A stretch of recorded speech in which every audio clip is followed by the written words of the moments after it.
I'm in the Mapungubwe National Park, right in the north of South Africa,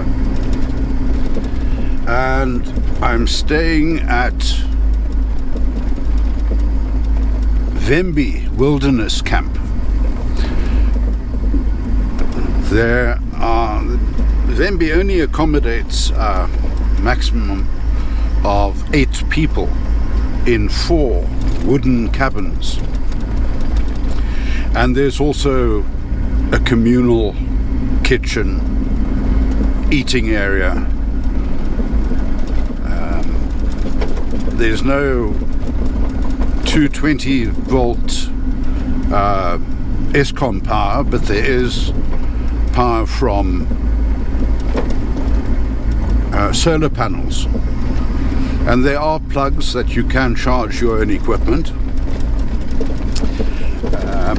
In the communal kitchen there's a freezer and 2 fridges, paraffin driven, which is fine, but of course those machines are never terribly effective if you can get them to work in the first place. Well, a tribute to the staff of Vhembe. All 3 of these freezers were on and working when I arrived. I'm the only person here, which is magnificent. It's wonderful. I've had this whole camp to myself. I don't do communal stuff terribly well, so that makes me happy.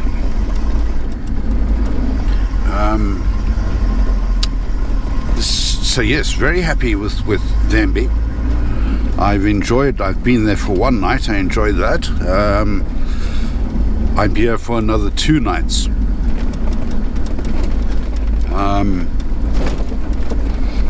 There's hot water.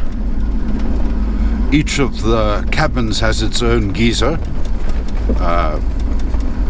gas-driven geyser. And again, mine worked. It worked well. So often, gas geysers, you need to take a couple of hours off to get them to work. This one worked well. This camp is well maintained. Whoever the cleaning person is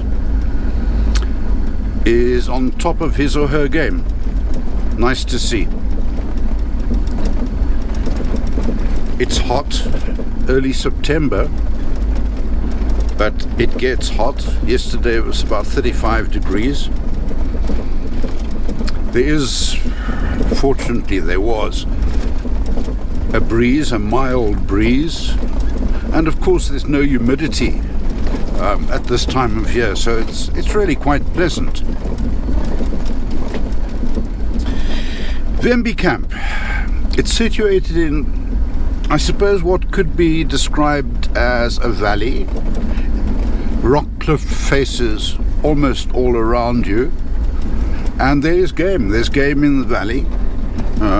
You look down onto the plain of the valley, and I've seen all sorts of animals: zebra, giraffe, baboon, monkeys. Monkeys are all over.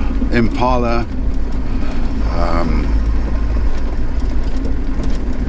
hyrax, and this morning it's still very dark, but a little owlet only about 10 meters from me, which was lovely to see, but unfortunately still dark. And he was coming to the end of his hunting period. He was going to go home very shortly, but it was nice to see. You don't often see them, certainly not in action. You often see them resting up during the day, but as I say, it was getting light, and he was out obviously hunting. Nice to see. Mapungubwe.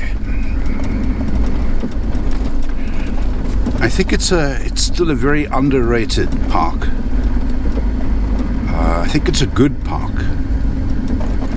I'm not sure how it would be in non-COVID times, but At the moment, staff are minimal.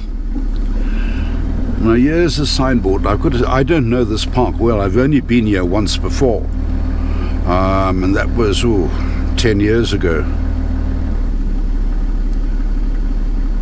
Poacher's Corner, Confluence, both of those sound very interesting. I've been to both of those before. In the last visit here, be nice to see again. Yeah, as a result of COVID, the staff are sort of skeleton staff. There are very few people in this park, very few.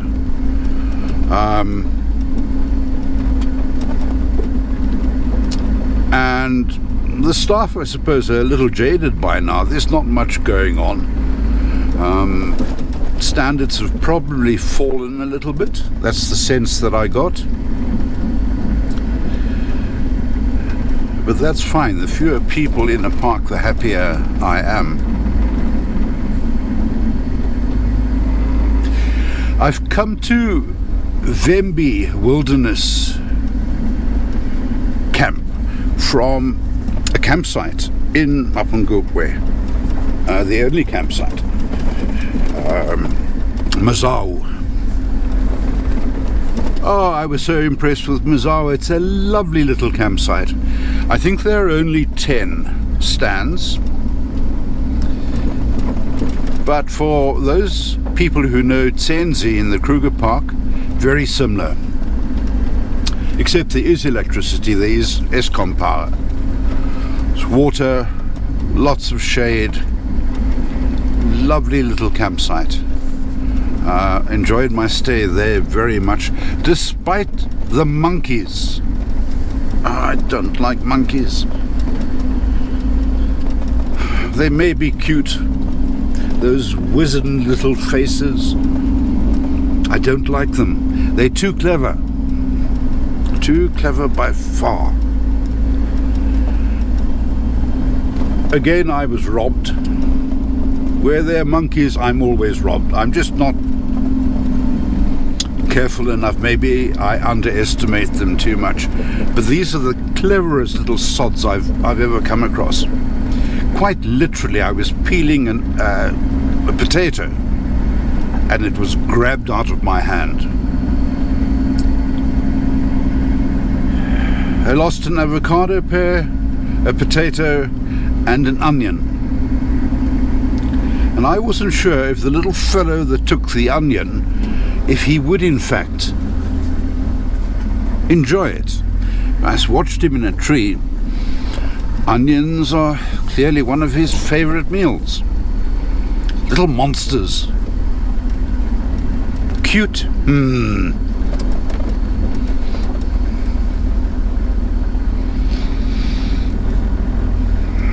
Well, there we are.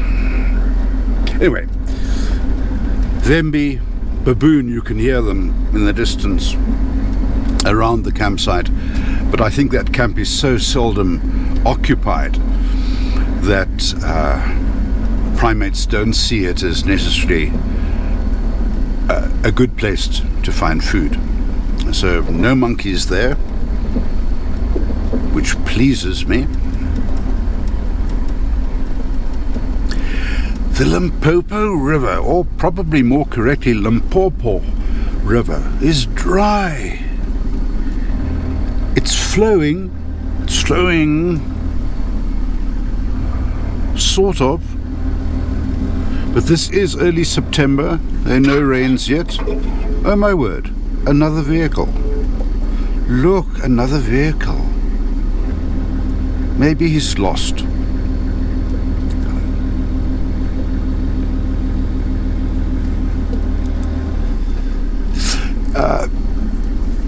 Mazou campsite. It wasn't full, but there were 8 parties camping there on both nights that I were there. So it's clearly very, very popular. And as I say, it's a lovely campsite. Possibly my favorite to date. Very nice.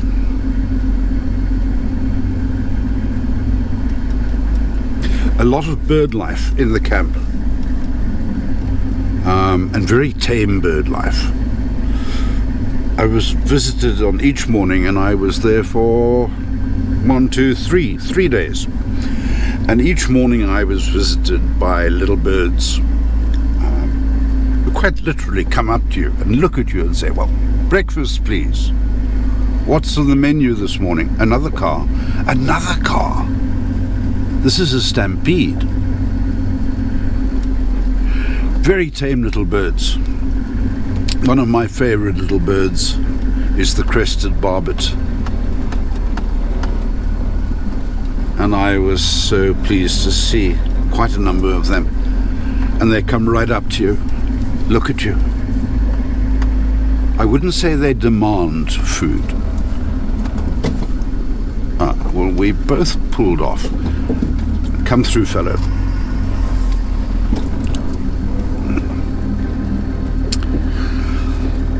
Crested barbet, it's a pretty little bird. Lovely colours.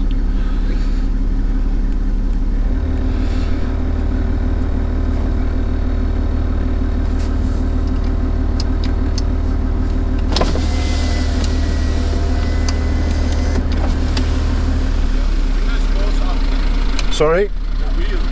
Oh my word, yes, thank you very much. Yeah, thank you. Cheers. Those nice people told me one of my wheels, spare wheels, hasn't been locked on, it's still open. I can see it, yeah. Why I didn't see it, I don't know. But there we go.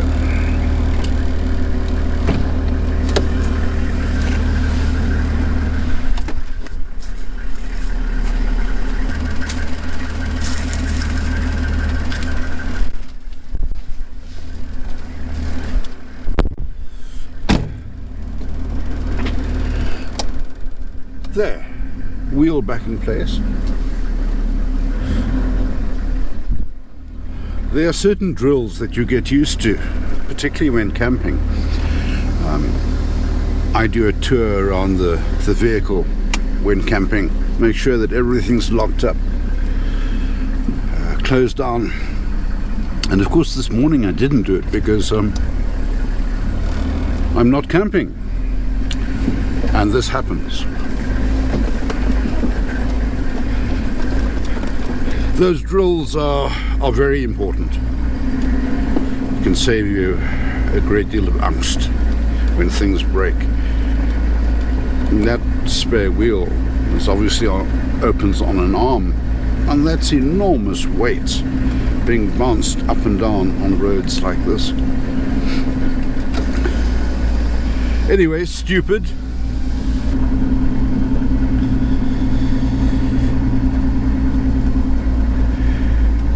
The mighty Limpopo River, dry. It's not flowing. There are pools of water, but it's not flowing.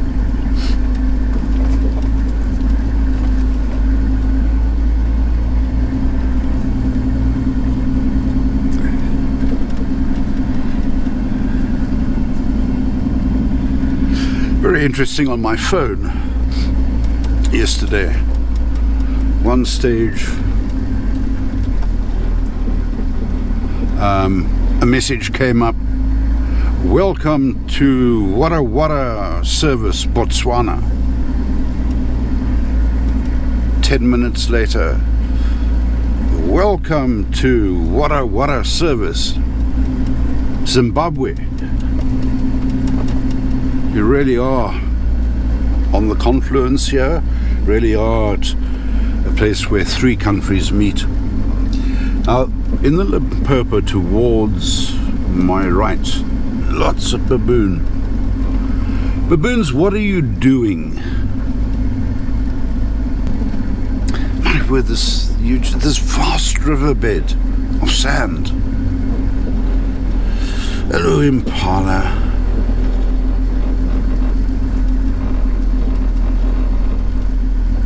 Game is quite skittish here. The antelope are quite skittish. I think because this park doesn't see all that many people.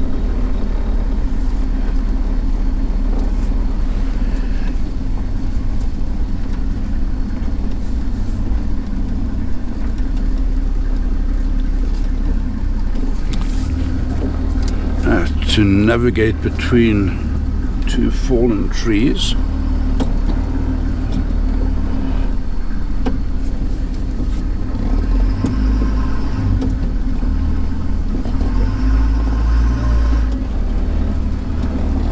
There's just enough space.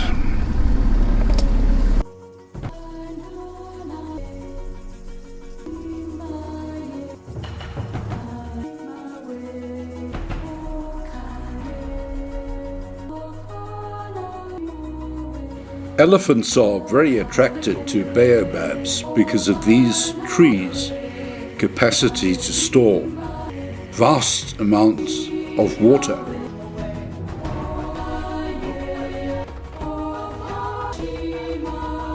And the elephant will rip the bark off to get to the inner mushy core which contains the water.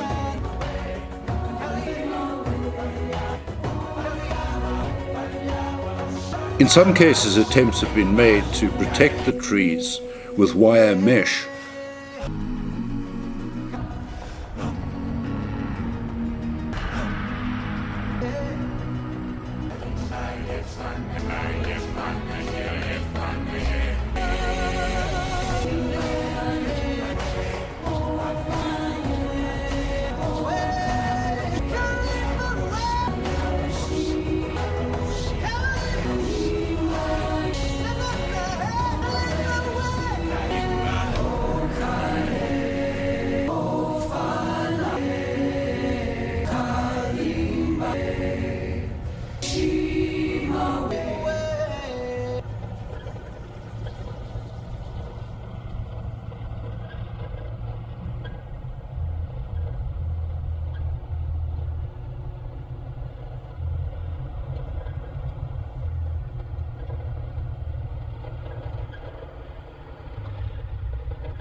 At my water point at Mazou campsite, there was a constant stream of vivid monkeys coming to drink and all sorts of other creatures. And I thought this might be a good time to test the efficacy of my Chinese rubber snake to see if that would affect the monkeys in any way.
Well, no monkeys.